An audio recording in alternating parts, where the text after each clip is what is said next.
Okay, mao ni akong house lot in Lapu-Lapu.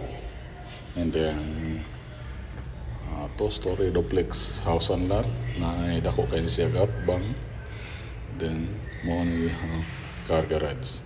Ang car garage ni is makasulod gud sa duha ka sakyanan. Actually daghang kayo ang daghang kay kaparkingan sa atbang niya.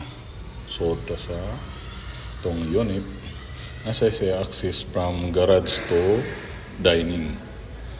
So mo na iyang kitchen area, dako kay siya kitchen o dining. So gi-extend na ni nga balay, and then nasa countertop, nasa siya mga overhead cabinets na pagka-setup niya. Muna itong sala. Nasa toilet and bath sa ubos.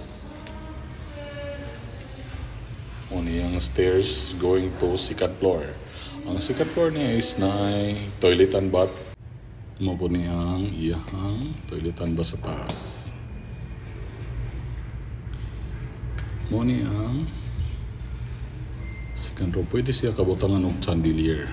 So mao niyang second floor ni second bedroom po sa second floor. So dagko siya og bedroom. Mo niyang iyang master's bedroom, which is dako kaayo. Naka-drop light na sad siya. Muna itong unit. If ganahan mo contact nako, you can contact 0927-573-6911 para makabisit mo sa actual sa unit.